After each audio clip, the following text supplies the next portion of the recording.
seja muito bem-vinda à nossa quarta edição do Circuito Mulher. É um prazer muito grande estar recebendo você com essa história linda que eu tenho certeza que vai inspirar um montão de mulheres em volta do mundo aí, o nosso circuito, que esse ano, em 2017, ele se tornou internacional porque nós fomos para a África com ele, né? Especificamente em Moçambique. E esse ano nós estamos presentes nos 8 países que falam a língua portuguesa e graças a essa poderosa conexão da internet, essa globalização maravilhosa que nos apoia tanto em levar mensagens positivas também, né? É lindo, eu que agradeço pela oportunidade, né, de participar e tentar, de alguma forma, apoiar o projeto e fazer a diferença aí na vida de algumas pessoas. Muito bom. A gente vai estar falando, né, Jo, a respeito de vida profissional e maternidade. E para começar, eu queria que você pudesse contar um pouquinho da sua história aí. Na verdade, esse tema, né, vida profissional e maternidade, ele entra em conjunto com a minha jornada de busca, na verdade, de viver um modo mais próprio. Por que eu uso essa jornada de viver um modo mais próprio? Agora que eu entendo, né, o que é viver um modo mais próprio e o que é viver um modo impróprio, e eu vivi as duas coisas, né, posso dizer. E aí eu coloco esses aspectos, né, que é um pouco a história da minha vida, de uma forma bem resumida, como a caminhada para viver um modo mais próprio. Hoje eu posso dizer que eu já consigo viver este modo mais próprio. Mas aí lá no final dessa conversa, eu acho que vai ficar um pouco mais claro o que seria essa caminhada, né? E aí eu gostaria de contar um pouquinho, bem resumidamente, sobre a minha maternidade. A minha maternidade foi uma gravidez, né, na adolescência. Então, eu fiquei grávida aos 17 anos. Aos 18 anos, eu fui mãe de uma menina. E aos 19 anos, eu fui mãe de um menino, né? Então, foi muito louco, porque foi uma sequência muito louca. Eu sempre digo assim, que foi o meu maior erro, foi o meu maior acerto, né? Porque eu não estava nem um pouco preparada para ser mãe, nem pensava sobre isso, apesar de ficar grávida 2 vezes, né? E aí, diante dessa situação, né, da gravidez e de assumir os meus filhos e casar aos 18 anos, eu mudei muito. Então, essa foi a primeira fase da minha vida. Então, essa maternidade foi muito maluca, né? A minha primeira filha, ela me trouxe uma condição de maternidade diferente. O meu filho já estava experiente, mesmo sendo 1 ano depois. 1 ano e 2 meses de diferença, eu tive uma maturidade totalmente diferente na gravidez do meu filho, né? Então, aos 19 anos, eu já tinha 2 filhos e eu precisava encerrar um curso técnico que eu iniciei quando eu estava de quarentena da minha filha, porque eu não esperava o segundo filho. Então, eu retomei a minha vida, né? Eu terminei o colegial grávida e aí eu falei, bom, preciso finalizar esse negócio. E foi uma luta, né? Entre várias coisas na minha vida pessoal, com o pai dos meus filhos e a não aprovação de eu voltar a estudar, entre outras coisas, foi uma luta. Então, aos 21 anos, eu resolvi trabalhar, porque eu precisava trabalhar, porque eu não tinha condição nenhuma, né?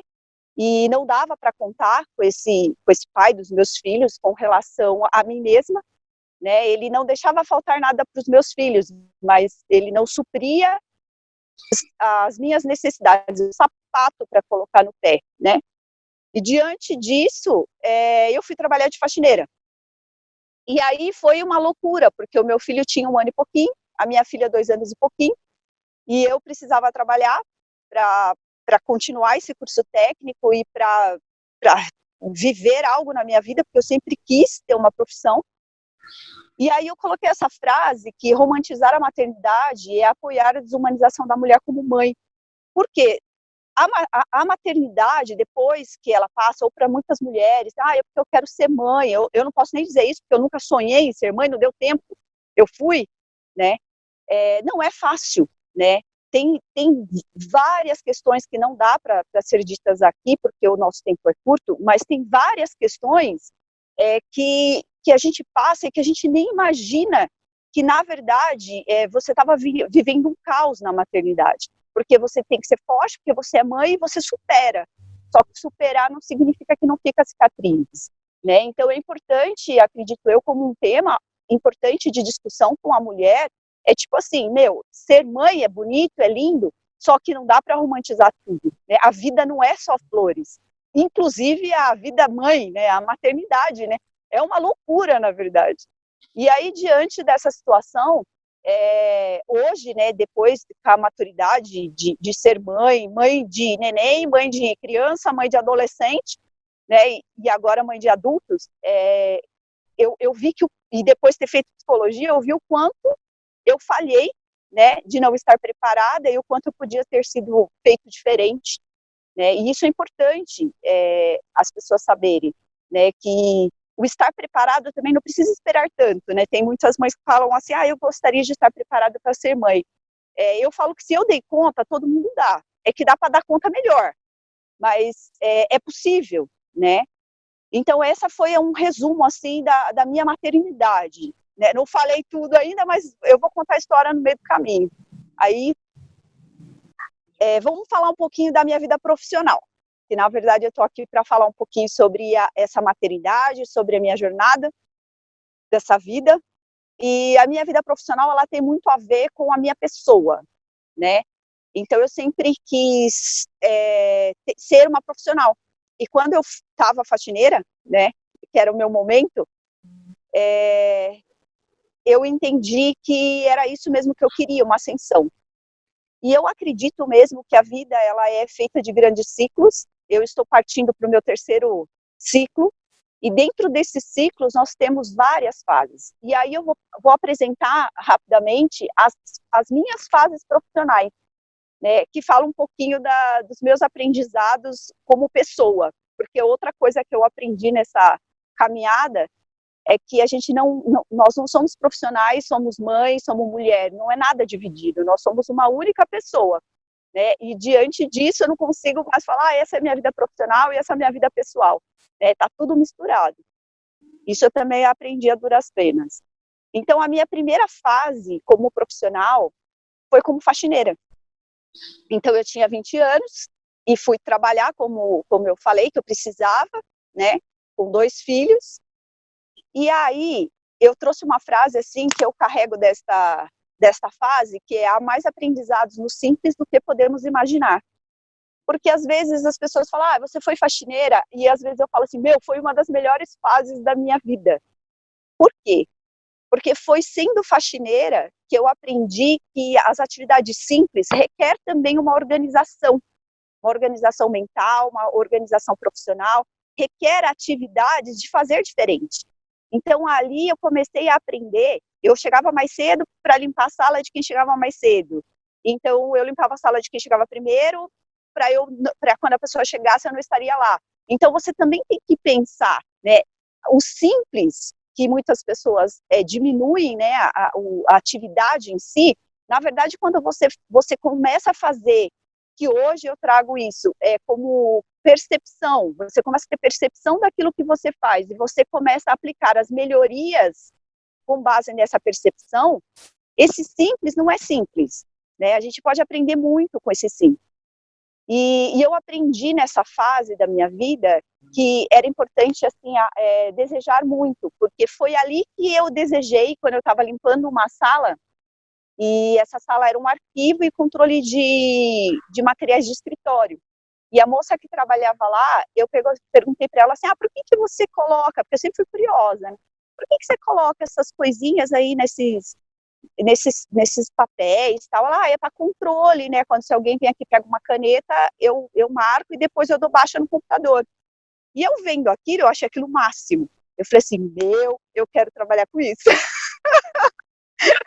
Eu falei, eu quero trabalhar organizando coisas, e a minha cabeça já pensei assim, por que passa no papel e depois no computador, se o computador está ali perto? Então, a minha cabeça, ela já trabalhava no desejar, ali bateu mesmo no coração, falar, eu quero fazer isso, eu quero organizar estoque, eu quero, sei lá. Né? Então, eu percebi, assim, depois, né, fazendo todo uma avaliação deste meu processo de viver, que o desejar e o amar aquilo que eu fazia, porque eu fazia com muito gosto, né? Eu limpava com muito gosto, eu queria ser a melhor, eu te limpava até os interruptores, né? Porque, sei lá, eu gostava de fazer aquilo, já que eu precisava, estava ganhando um dinheiro, eu sempre entendi que eu tinha que dar o meu melhor. Na verdade, isso é um valor que meus pais passaram pra gente, né?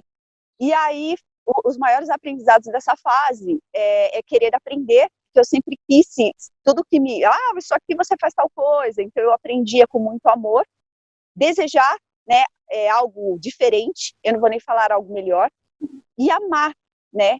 Eu acho que amar aquilo que você faz é importantíssimo para um crescimento pessoal, profissional, né? Porque isso te alavanca, te tira da dor, vamos dizer assim. Por mais que tenha percalços, te tira da dor, né? Vamos para a próxima fase.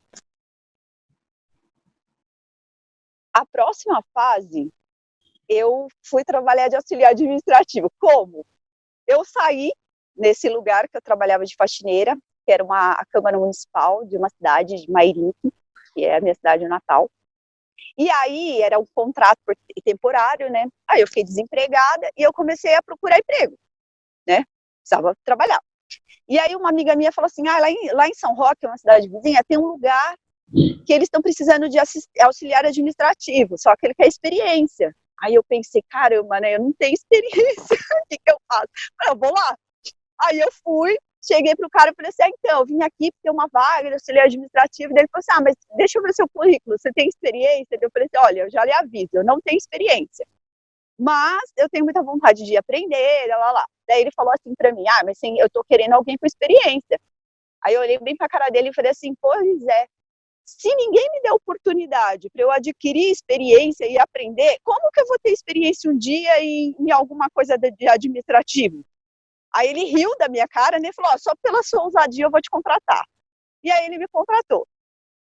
Nessa fase, eu trabalhava, bem dizer, eu pagava para trabalhar, né? Eu ganhava R$260, eu jamais esqueço isso, não era registrada, pagava R$80 de vale transporte e R$60 de marmitex. Então, tipo assim, eu vivia por nada, mas eu queria aprender, né? E aí, uma frase que eu trago desse período, né, é quando se tem um objetivo claro, o medo é deixado de lado e a ousadia toma conta. Eu fui ousada, eu nunca fui tão ousada na minha vida, mas eu acho que a necessidade, né, tirou o meu medo do não. Falei, não é certo, vou tentar de todas as formas. E aí foi quando eu recebi esse sim e recebi essa oportunidade, né, de aprendizado nessa área administrativa. Então, ali, o que foram os meus aprendizados? Dedicação, eu me dediquei muito. Eu lia os livrinhos de Excel na época, porque naquela época não tinha computador, você nem sabia ligar. Aprendi a ligar um computador, aprendi a ligar o computador, fiquei aprendendo a fazer planilha, tudo sozinha. E aí, eu não desistia de aprender, eu não desistia de não conseguir. E aí, o que aconteceu? Eu fui para essa segunda fase, que é recepcionista, que foi num outro lugar. Porque essa empresa vendia PBX. E eu fui vender PBX para essa empresa, como auxiliar administrativo, porque daí eu fazia de tudo um pouco. Só que eu já não estava muito contente. E essa empresa nova que eu estava vendendo PBX era próximo da minha casa. E era na mesma cidade que eu morava. Aí eu, de novo, na minha ousadia, como já tinha dado certo uma vez, comecei a ligar nessa empresa e falei para eles que eu precisava né, eu já não estava trabalhando mais, se eles precisassem de uma recepcionista, qualquer coisa, eu estaria à disposição. Eu sei que eu liguei uma semana direta até que eles me contrataram. E aí, como recepcionista, eu atendi para BX, e eu comecei a fazer umas vendas, e eles começaram a implantar a certificação ISO 9000, e o rapaz que estava implantando foi embora, deixou a empresa na mão, e eles olharam para mim e falaram assim, pega essa mocinha aí, deixa ela digitando até a gente contratar alguém. Por fim, não contrataram ninguém, eu fiquei digitando aquilo que precisava, e o consultor começou a me passar várias coisas, sobre a legislação, sobre qualidade, fui aprendendo, porque eu sempre gostei muito de aprender, né? E aí, por isso que eu trago essa frase, estar aberto ao novo e recebê-lo como presente é uma engrenagem que faz a roda girar. Eu não ligava e não me importava pelo dinheiro. Eu não me importava que eu não estava recebendo por estar fazendo aquele trabalho adicional. porque eu enxergava que eu estava aprendendo coisas, que eu estava adquirindo experiência. Então, todo momento da minha vida até aqui, eu bem dizer, eu trabalhei sem pensar no dinheiro, eu trabalhei pensando na experiência que eu iria adquirir, né? Foi nessa empresa que eu entendi que nem tudo eram flores, né? Quando você trabalha numa indústria, você vive coisas que não são tão boas assim. E ali foi um pouco assim que eu falava, nossa, isso aqui é cena de novela, né? Dentro dessa empresa. Então, nem tudo foi maravilhoso. Eu fui demitida dessa empresa de férias, foi uma coisa assim que eu achei um pouco injusta. Porém, tudo tem um porquê, né? Nos sentidos da vida. E aí foi quando, logo em seguida, eu já entrei para essa fase 4. Pode passar. Essa fase 4, eu não fiquei nem 2 meses desempregada. E aí, como esse consultor que trabalhou na outra empresa, ele também achou injusto a minha demissão, ele me indicou para trabalhar nessa empresa que estavam precisando de alguém para a área da qualidade. E aí eu fui lá, na hora que eu fiz a entrevista, o diretor, né, tipo, me adorou, porque dessa minha ousadia, né, novamente ele falou, mas e aí? Eu falei, olha, lá na minha carteira está recepcionista, mas olha, eu trabalho como coordenadora. Dele, qual cargo você colocaria? Eu falei, coordenadora da qualidade. Ele falou, então esse é o cargo que você vai ter. Ah, eu me achei a última bolacha do pacote. E ali eu comecei o meu trabalho. Nessa empresa, eu fiquei no total por 14 anos. Só que nessa empresa eu tive várias diferenças, várias mudanças de cargo. Então eu trabalhei como coordenadora de qualidade por 8 anos, aprendi muito, né? Gosto muito de tudo que eu fiz. E depois eu trabalhei como coordenadora de produção por 3 anos, né? E o que eu trago de frase importante desta fase, que foi uma fase muito legal, apesar de ter sido muito difícil também, que foi uma fase que eu me perdi muito de mim mesma, de tanta dedicação, né? A minha maternidade ficou totalmente de lado, porque eu me dedicava muito ao trabalho. E aí eu trouxe assim, ser diferente nas atitudes faz de você uma profissional e uma pessoa diferente. Porque eu era muito diferente. E isso me fez mal também, só que também me fez muito bem. Então tinha o lado positivo e o lado negativo. Qual era o lado negativo? Você ser diferente, você é julgado.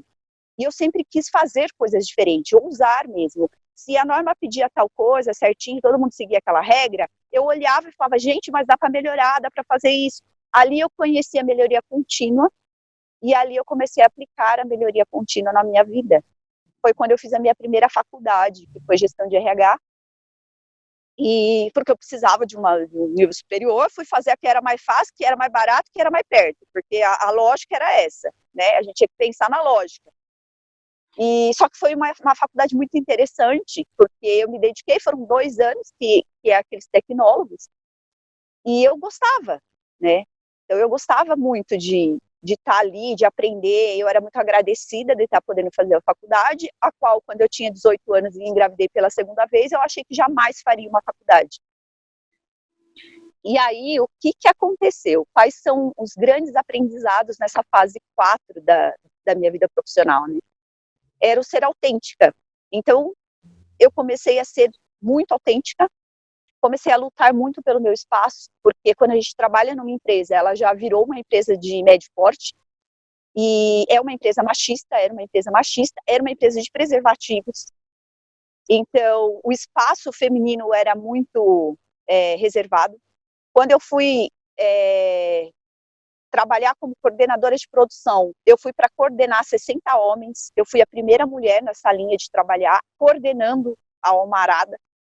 Então, assim, foi grandes desafios, foi um lutar pelo meu espaço, provar para eles o respeito, provar que eu não era menos. Então, assim, eu acho que para nós mulheres, dentro de uma organização, dentro de um sistema de fábrica, que nem eu trabalhei diretamente em linhas de produção, né, em linhas de frente de operação, é uma luta diária, né, uma luta diária. E ali eu entendi que eu teria que lutar e mostrar que a mulher pode, que a gente pode, e eu fui fazendo acontecer, né. foi o meu maior aprendizado, nunca mais deixei isso de lado. E foi aí que essa empresa ela foi comprada por uma grande empresa de grande porte, e ao assumirem, diante de algumas situações, eles me promoveram para gerente da qualidade, diante de todo o conhecimento que eu tinha da empresa. Bom, o que eu aprendi? Eu fiquei 3 anos e meio como gerente da qualidade. E o que eu aprendi dentro deste processo, né? Que quanto maior seu cargo, mais as suas responsabilidades. Não foi fácil, porque eu peguei um período muito complicado e eu sonhava em ter um cargo alto, em poder fazer a diferença, porque eu acreditava que quando você tinha um cargo de gerente, você tinha a voz de mando e você conseguiria fazer muita coisa. E eu tive a triste realidade que você pode fazer mais coisas, mas não pode fazer tantas coisas assim. Foi uma frustração, mas ao mesmo tempo eu entendi que eu precisava persistir naquilo que eram os meus valores. Então, você está diante de um cargo onde requer tomadas de decisões, envolvem pessoas, e às vezes parece que você tem que ser um pouco cruel, era muito complicado para mim. E neste período da minha vida, eu sofri muito diante das minhas éticas pessoais, né? E ali eu aprendi que eu teria que ser muito resiliente, né? Eu teria que transformar tudo isso de alguma forma. E também a ter empatia pelas pessoas, por todos os tipos de pessoas, porque você se depara com todos os tipos de pessoas. Eu fui questionada da minha forma de vestir, eu fui questionada da minha forma de ser, eu fui questionada com quem eu almoçava, né? Tentaram tirar de mim aquilo que eu era, né? A simplicidade, essa simplicidade de ser, porque eu tinha um cargo diferente. Só que eu mantinha toda uma luta e fui muito estratégica. E foi quando eu decidi que eu não queria mais aquilo para minha vida, que eu entendi que jamais eu queria isso para minha vida. E aí eu entendi que aquilo me trazia um sofrimento muito profundo. Eu tive vários problemas de saúde por causa de estresse. Hoje eu tenho um hipotiroidismo de estresse. Eu tive um problema no maxilar muito sério, né? Destruí vários dentes, tive várias questões, ansiedades, devido a esse período, né? E foi quando eu decidi que não valia a pena, não queria isso para minha vida, e compreendi que eu não estava vivendo aquilo que era meu, né? Eu estava sendo reprimida, por mais que eu lutasse, a luta era muito grande. E eu fui, então, fazer uma nova faculdade, porque daí eu já era gerente, já estava ganhando bem, meus filhos já estavam terminando a escola, eu conseguia pagar a escola para eles e conseguia pagar uma faculdade para mim. E foi quando eu decidi, que eu falava assim, que eu ia jogar uma carreira de 16 anos, que eu decidi fazer psicologia. Então, aos 35 anos, eu resolvi mudar. Falei, eu vou sair desse inferno, porque eu não quero isso para minha vida. Foi muito bom, foi bom quanto durou, aprendi muito, mas não aguento mais, porque eu já estava ficando mais doente do que valesse a pena. Aí foi quando eu entro para essa fase 6, que é a fase maravilhosa da minha vida, que é a fase como psicóloga empreendedora. Então, eu trago essa frase assim: você pode gostar de tudo que você faz ou já fez na vida, porque tudo que eu fiz eu gostei. Isso é ter a capacidade de adaptar-se e ser resiliente. Então, eu sei que é possível adaptar-se a essas realidades e a gente tem condição de ser resiliente.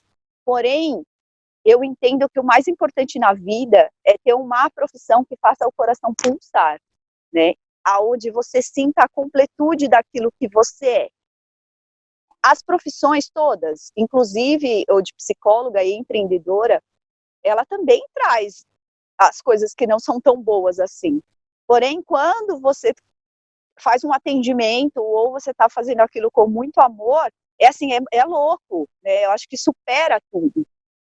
E diante dessa nova fase da minha vida, que aí foi uma escolha consciente, muitas pessoas me chamaram de louca, agora estão me chamando de novo.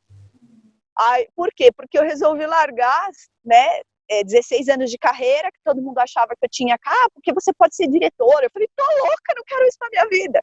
Então as pessoas achavam que você perder essa instabilidade, que para mim não é uma estabilidade, né? Seria uma loucura eu começar tudo do zero, porque eu fui para uma profissão que eu não tinha conhecimento nenhum. Fui fazer uma nova faculdade e aprender algo que eu não tinha conhecimento nenhum. E eu falei, vou lá, né? Vamos lá, quero ser autônoma, quero abrir a minha empresa para ser do meu jeito, para colocar as minhas éticas, os meus valores. E assim eu fiz. Então, eu consegui concluir a faculdade. Foi uma faculdade que me trouxe grandes aprendizados pessoais, né? Grandes transformações, um lindo processo de fechamento do autoconhecimento, né? De todas essas fases, eu fui vivendo várias coisas. Quando eu cheguei na psicologia, eu falei, gente, então era isso, gente, então era aquilo, gente, que da hora. Eu fui fazendo eu fui entendendo muita coisa, fez muito sentido, muito sentido. E aí eu fui fazer terapia, porque a gente tem que fazer terapia pro resto da vida, né? E aí eu achei aquilo maravilhoso, eu falei, gente, mas o negócio é da hora. Aí o que eu aprendi, né, que é maravilhoso, é não julgar, cada um tem seu tempo, que eram coisas que eu sofria muito dentro das empresas, que todos nós, como seres humanos, possuímos a capacidade de reinventar, de inventar, de ressignificar e viver essa vida mais própria, né? Isso são pouquíssimos aprendizados, né? Porque eu tenho muito mais dessa fase. E o que seria esse viver a vida mais própria, né? Que eu falei que é essa caminhada. Dentro da fenomenologia, que é a abordagem que eu atuo como psicóloga, né? Eu sou fenomenológica existencial, é uma abordagem filosófica. A gente traz assim, você vive um modo impróprio, que é viver conforme a sociedade te coloca, ou os seus valores, ou as suas crenças que foram embutidas em você, ou você viver aquilo que é teu próprio.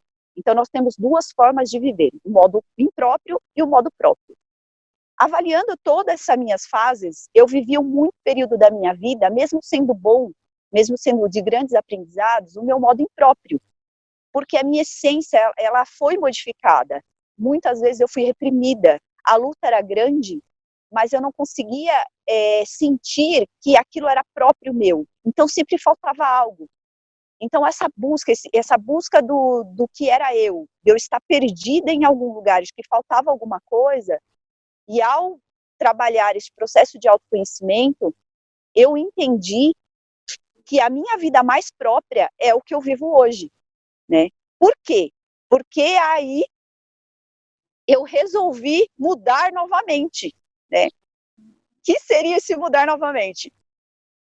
Hoje, eu tenho 42 anos, sou viúva há 3 anos, eu fui casada novamente, né? Depois que eu me separei do pai dos meus filhos, eu casei novamente, vivi 19 anos, 18 para 19 anos com este meu falecido marido. Ele tinha uma doença crônica, faleceu. Aí fiquei viúva. Sou mãe de uma mulher de 24 anos, uma fofa, uma super mulher, e um homem, né, de 23 anos. Por que eu falo uma mulher e um homem? Porque os dois hoje já são casados, já vivem a própria vida, e eu me deparei num momento da minha vida que eu fiquei sozinha. Eu falei, caraca, e agora? Agora que eu vou fazer o que eu quero fazer, né? E aí eu tenho uma netinha de 2 anos. Hoje eu sou uma psicóloga atuante na área clínica, né? Eu faço atendimentos hoje somente de plantão psicológico, porque foi uma escolha minha. Eu tenho uma empresa que se chama Núcleo Papillon, que eu abri, que é tipo uma clínica, só que eu não gosto de clínica, porque eu não trabalho com a doença, eu trabalho com a saúde. E aí eu abri porque é um espaço para psicólogos novos poderem atender. Já que eu podia fazer isso, então eu abri lá na cidade que eu morava, para poder fazer um movimento de mostrar para as pessoas que a psicologia, ela pode ser diferente, né? Não essa psicologia truncada, pesada, e sim uma psicologia mais versátil e com acesso a todos, né? Aí levantei algumas bandeiras com relação a isso. Então eu não trabalho de uma forma padrão, né? Todo mundo que passa por atendimento comigo fala assim, uai, mas esse parece que é meio diferente, né? Eu falei assim, pois é, cada psicólogo tem uma abordagem, cada psicólogo tem seu jeito, né? E assim, eu fui construindo esse meu ser psicóloga, né? Então eu não falo que eu sou uma psicóloga padrão. Sou uma sonhadora, sempre.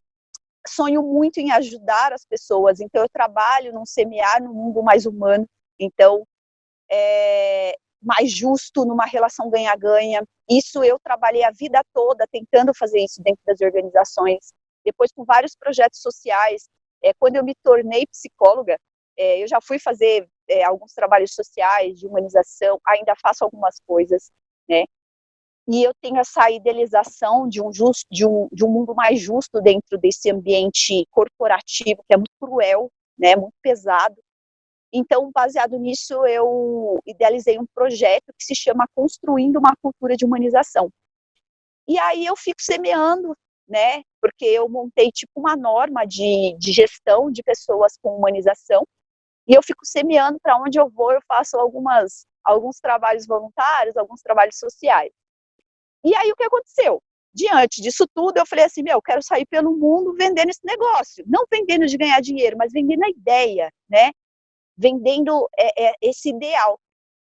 Eu falei, se eu conseguir desse jeito, as pessoas precisam aprender que dá para ser mais leve, as pessoas precisam aprender que dá para se reencontrar, né?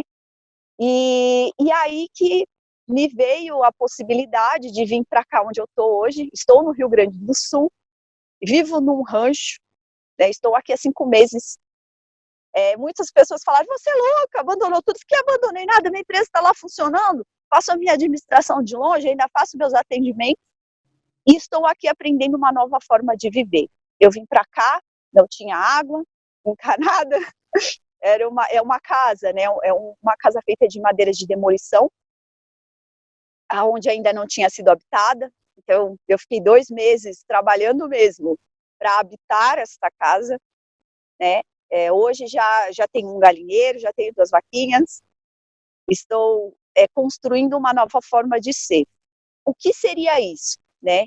Estou mais livre, porque eu sempre quis viver de uma forma mais livre e aprender a lidar com coisas novas. E eu acredito que eu precisava viver este momento que agora eu estou vivendo, né? Por quê? Porque eu comecei a praticar o minimalismo há mais de 3 anos e fui cada vez mais diante dessas mudanças da minha vida, entendendo que o menos é mais e que ser gerente, ganhar super bem, porque eu saí de um salário mínimo e cheguei a ganhar muito bem, não valia a pena, o dinheiro não vale a pena. Eu não falo que ele não é necessário, mas ele não vale a pena a partir do momento que você se torna escrava dele. E diante disso, eu fui cada vez mais vendo que tinha muitas coisas que eu não precisava. Então eu mudei de uma casa de 250 metros, fui para uma casa de 36 metros quadrados. Aí depois eu falei, nossa, ainda sobra um cômodo que eu não uso.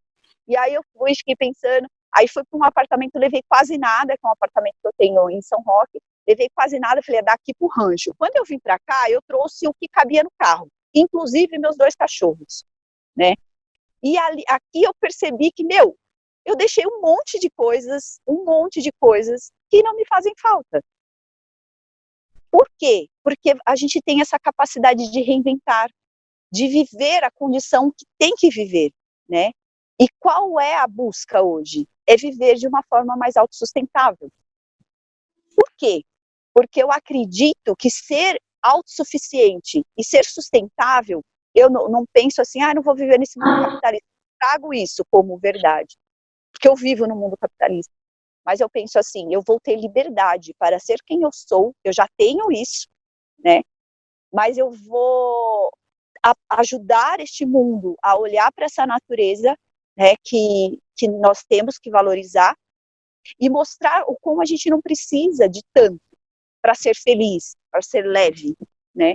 Então eu tô aqui nessa nova fase, estou iniciando esse novo ciclo. Que coisa mais maluca, né? Uma vida... Doideira. Não, maluca no sentido de construída estágio a estágio, etapa a etapa, né, Jo? Acho que a mensagem e o Circuito Mulher, ele tem realmente esse propósito que a gente poder trazer inspiração para a vida dessas mulheres e para que elas não precisem romantizar suas vidas, como você trouxe a questão da maternidade, né? Que existe a dificuldade, que existe a desigualdade, que vai existir muita coisa que não é correta e que ainda assim a gente consegue construir uma vida com propósito, uma vida de valor, uma vida, né, que realmente faça sentido para todas nós, né? Uhum, é isso aí. Eu espero, né, que com a minha história, assim, correndo, né, porque não deu para contar todos os detalhes, todas as loucuras, todos os despertares, né, porque, assim, é muito louco, você fala, nossa, então isso é isso, então é muito lindo, né, eu falo assim, cara, a psicologia, ela veio fechar esse processo do meu viver, né, o autoconhecimento, ele me trouxe uma base de viver que eu falo, meu, se eu morrer hoje, eu tô fechando a cortininha feliz, tipo assim, ó, beleza, eu consegui viver, não que eu queira morrer hoje, eu quero viver um pouquinho mais, mas eu consigo olhar para a morte, eu consigo olhar para a morte como uma questão de como eu quero viver, né, e eu consigo olhar para as coisas existenciais, né, e falar assim, caraca, todo mundo vive isso, né, e é superável, porque a gente tem essa potência dentro da gente, não sou eu, né, não é, porque a história dela, ela tem essa potência, não, todos nós temos, os pacientes que eu trabalho, eu vejo isso, e é lindo, eu vejo as pessoas, tipo, trabalhando e desabrochando, e fazendo sentido, e abrindo a mente, e conseguindo ver coisas, assim, que parece que está muito fácil, né, para quem está olhando de fora, mas dentro da gente o negócio é bem truncado, né, então eu acho que era esse o recado que eu queria passar, né, eu nunca contei a minha história, eu sempre faço as palestras, mas eu não conto a minha história, eu conto pedacinhos da minha história como exemplo, mas eu nunca fiz essa cronologia da minha história. Que legal, e foi acho que grande aprendizado para todas nós que estamos assistindo, que é possível se reinventar, é possível você se adaptar às novas fases, mas como você disse, acho que talvez tenha sido um dos aprendizados mais genuínos que te levou dentro dessa progressão toda, que é você aprender a amar aquilo que você faz, né? E não fazer só aquilo que você ama, porque dessa forma acho que a gente consegue viver uma vida muito mais plena, né? Muito mais feliz, né, Jo? Com certeza. Com certeza. Quero agradecer super a sua participação aqui conosco, a sua disponibilidade de tempo. Meninas, meninos que estão assistindo aqui o nosso Circuito Mulher, as redes sociais da Joelma para vocês poderem continuar essa discussão, esse debate, essa história, trocarem figurinhas também. Espero que a gente se veja aí na nossa próxima história de superação, na 4ª edição do Circuito Mulher. Tchau, tchau. Tchau.